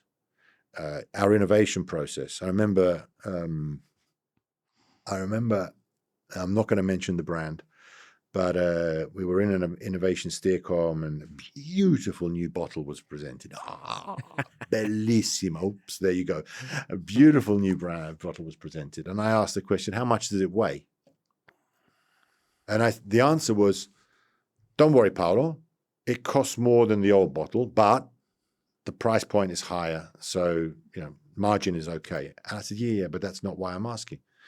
Heavier glass means more glass. More glass means a bigger carbon footprint. And our ambition is to become carbon neutral. So by implementing this bottle, we're actually stepping back in time. Did we go ahead and implement that bottle anyway? Yes, we did. But the question generated a different conversation than we'd ever had before around sustainability in the context of a business issue. We changed our remuneration. We had long-term incentives. The senior leaders got incentives after 3 years. We went from profit to EBITDA to something we called sustainable EBITDA, where we costed in the future notional cost of plastic and carbon. And obviously, the closer your sustainable EBITDA is to your actual EBITDA is 3 years down the line, the higher the payout is. So,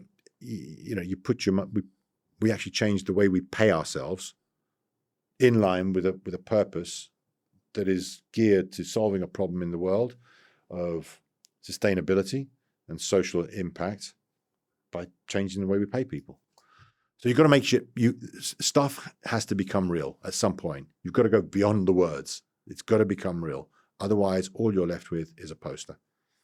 I have 100 titles for this interview. This one would be one of them. It's a great time to talk about younger generation, our future now. Yep. And beer category. Yep. Yesterday, I got a question like why young people are drinking less. I don't know if it's true. I don't know the data. But how you look at the beer category nowadays and looking forward? Maybe even in Europe, yeah? Yeah. And Europe, huh? No, I think Europe is different to the rest of the world. Yeah. The beer category has got a long way to go in places like Africa and Asia in terms of absolute consumption. But I think, so first of all, young people have always drunk less because young people have less money in their pockets than old people. It's just a fact. Yeah. But I think the relationship with alcohol amongst younger legal, disclaimer, we're talking about legal drinking age adults. Yeah. I think the relationship with alcohol in general and the relationship with health and well-being is different in younger people today than previous generations. So I think the challenge for us as a category, and Prasroy and Asahi have lent into this massively, is to provide an experience, a product that, if it's not a traditional beer, gives that consumer the same experience that you and I had when we were that age, but that caters to their needs. What do I mean? In the Czech Republic, you know that I think that Pilsner Urquell is the benchmark. Tank Pilsner Urquell, fresh tank Pilsner Urquell is an astonishing product. Especially in Červený Jelen. I said that. I was going to say also, but then I remembered I'm no longer the AI CEO, so especially in Červený Jelen. But it's actually quite bitter. And not everybody likes that. So that's why the business created Proud. It is a beer, a traditional Czech beer, brewed in traditional Czech with ways, but with a lighter mouthfeel. Younger generation, younger, both genders. Do I drink Proud? On occasion, but very, very rarely. Do I see it being drunk by people in pubs and clubs? Yeah, I do. And if you've got two. There's a fork in the road when you're thinking about consumer needs and our portfolio. Do I just carry on doing what I've done for 184 years because I know best, or do I try something new? And the business chose to go down that road. So lighter beers in general, I think, in Europe have a place in the same way that they had a place in the States. What we must do is learn from the mistakes of the US, I think, and make them so light that they taste of nothing. And Proud is, I think, something in between. The other area that is obvious is non-alcoholic beers. We now have, I think there's a bigger so two things have happened. Brewers have understood that they can make good non-alcoholic beers, either using yeast strains that stop fermentation with low alcohol producing 0.4, 0.5s, which are already very beery, like Burrell, or using de-alcoholization technology, which today allows us to produce very, very good beer. So Peroni Nastro Azzurro 00 and Asahi Super Dry 00 taste, in a blind taste, the same as the alcoholic variant. So I can now give you if you want it, a beer that gives you beer taste, which I know you love, in those occasions where you want the beer taste, but you just don't want the alcohol. So in an evening where I would have, I don't know, drunk a beer and then maybe had a couple of glasses of water, then a beer, then another glass of water, then a beer.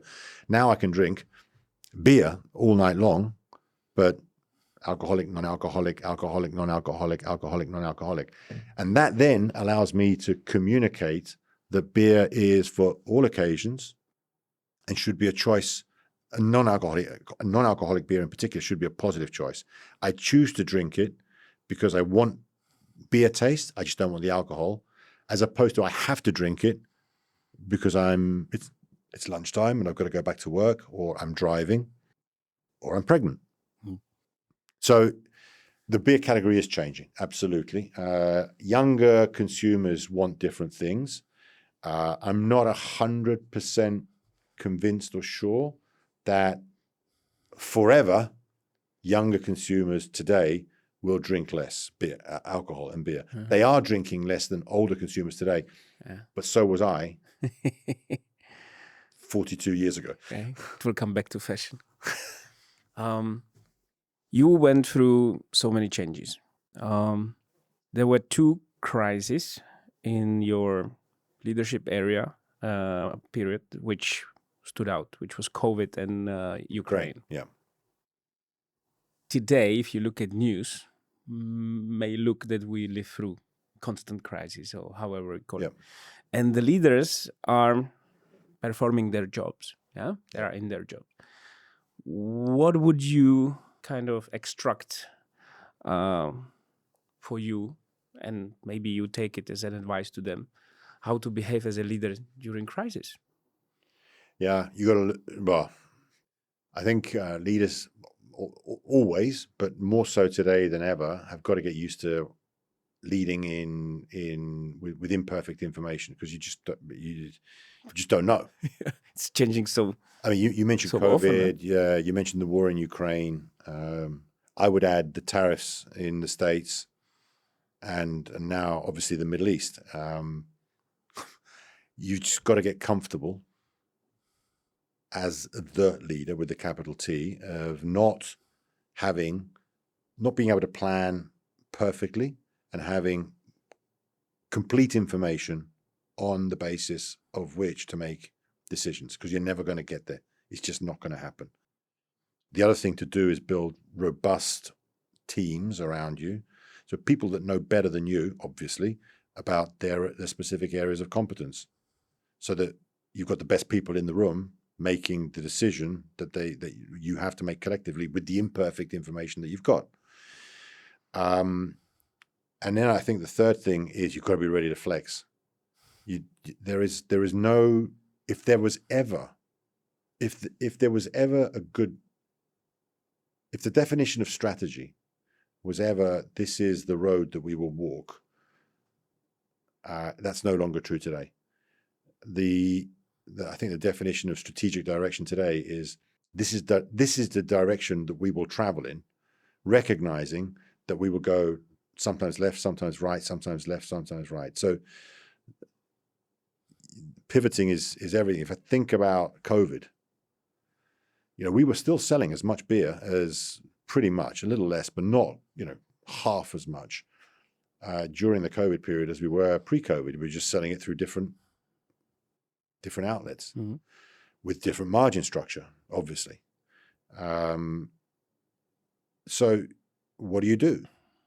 In the UK, for example, we were 70, 80, 90%, I don't remember the exact number, on-premise focused. COVID happens and the on-premise is closed. What do? You go to the off. How do you then continue to build premiumness in a channel that you've never operated in before at scale and isn't known for its care of premium products? You learn bloody quickly, and you learn what other markets have done before you. So I think it comes down to being really clear about priorities, having very simple strategic frameworks, and building trust in robust teams, because the teams around you are in a world that is less robust, and you can't control. I can't control what the President of the United States decides to do on economic policy. I can't control a global pandemic. I can't control a war in Ukraine. I can't control those things, but I can control the people that I have around me. I can control the quality of the organization, the thinking that happens around me. So make sure that the stuff that you can control, if those first, so we, the Asahi Europe and International leadership team going into COVID was quote unquote lucky, because I remember where I was the night that Czech Republic closed down, we were in Červený Jelen. You remember? Yeah, I remember. Yeah, we just finished doing a review of the plans, and the news came out, and we had a beer. Yeah, I remember. Downstairs. Why were we lucky? Because Italy had closed down 3-4 weeks before. Never in a million years did we expect the rest of Europe to go so quickly, but it did.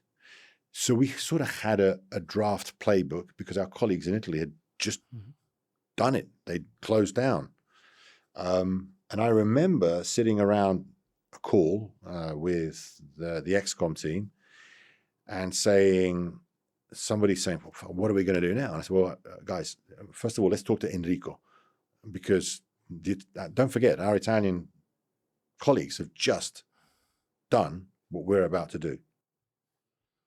So there are learnings.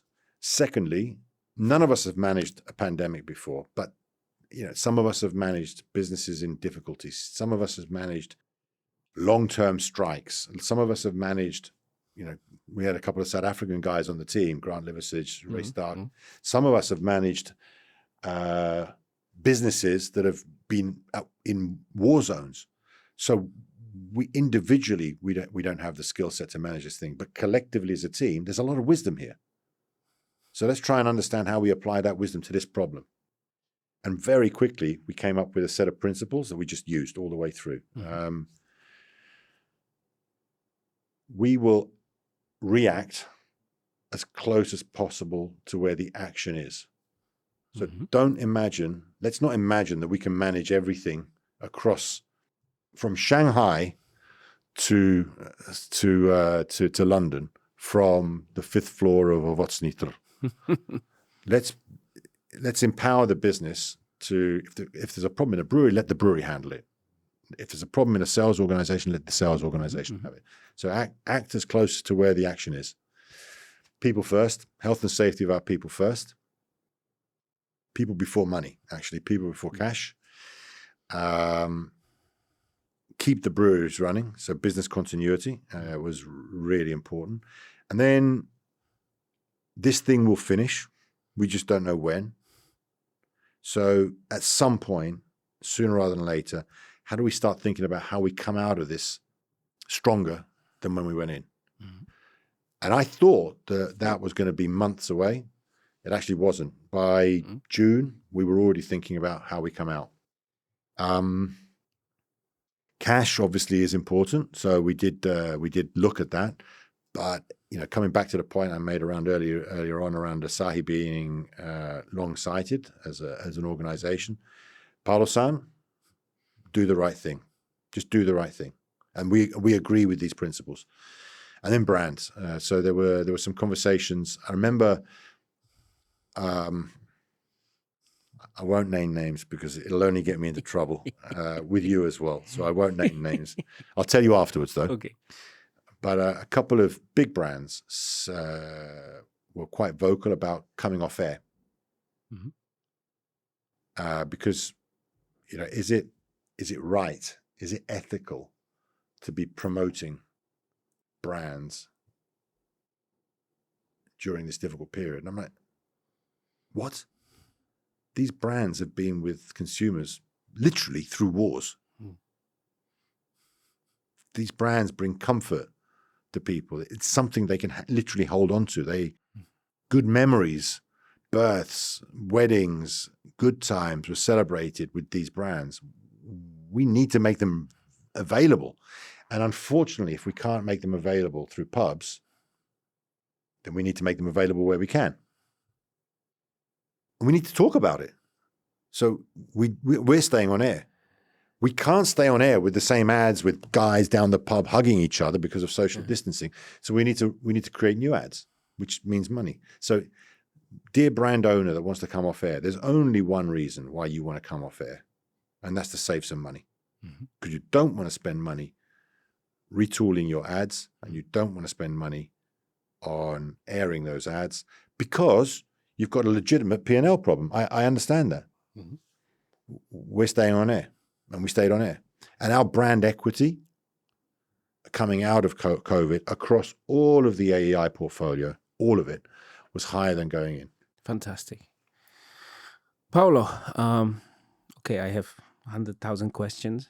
We are coming to an end. Good, because I'm hungry. No, yes, but you also came to an end. I did. In a way, how is it? It's good. It's good. I was lucky, Lubos. I was able to decide for a number of reasons that the time to do something different was now, a year ago. I was lucky because the organization that I was in, Asahi, allowed me to exit with grace and with respect. The last job I did, the CEO of Asahi European International, was, I think, the best job in the world. So I have no ambition to do anything else in the executive space. So I matured the decision in my time for my reasons, and I was able to execute that decision on my terms, and that's a privilege. So I was lucky. So I feel good. I bump into ex-colleagues all the time. Paolo, how are you? What do you miss? And I try to be honest always, and I say, I miss you. I miss you, the people. I miss talking. I miss the banter. I miss 3 people in the room. Yeah. I don't miss the grind. I don't miss the necessary grind. 40 budgets, 500 flash meetings. What's 38 times 12 times 10? That number of PF monthly reviews. one. I don't miss that. Are those things necessary? Absolutely. Of course they're necessary. The governance, the compliance, the management and leadership. Yeah. And management is necessary. The process of that, but I don't miss those. So I'm happy. Maggie and I, we're still in Prague. We love it here. We've done a lot of traveling. Been back to Japan, just recently back. Went to Australia. Spent a lot of time in Italy. Starting to re-engage on issues that I feel strongly about. So people have asked me, what are you going to do? And I don't have a plan. I don't have a plan. But I have a lens through which I look at opportunities. And first of all, the first lens is whatever it is, it has to be interesting. Mm-hmm. I don't need and I don't want to do stuff that's not interesting. I want to learn. I want to carry on staying active. Second of all, it has to be with interesting people. Mm-hmm. I don't have time for idiots. And third of all, I need to be convinced that something that I'm bringing is valuable to this thing, mm-hmm. whether it's experience, whether it's energy, money, whatever it is. I need to not feel wanted, but I need to be interesting to this thing. And so, there are some things that I'm thinking about. I mentioned earlier on Mutual Value Labs. I've just joined their board. It's a little consultancy growing in the space of helping organizations make purpose actually come to life systemically in their businesses. It's a board role, so I get to talk a lot and not do much, which is I like. Some stuff on in AI that I'm beginning to sort of dabble with. Yeah. Some other stuff on social purpose that I'm involved with. But keep an eye out on my LinkedIn page. It'll all be there in the next few months, and happy to come back and talk about it if and when you'll have me. Paolo, thank you very much for coming. Thank you, Lubos. It's been a pleasure. It's been wonderful, and we see each other soon. Yeah, for sure. And definitely with also the SAB reunion. Yes. That's coming up in a few months. Yes. Thank you very much, Paolo. It was fantastic. Always a pleasure. Thank you.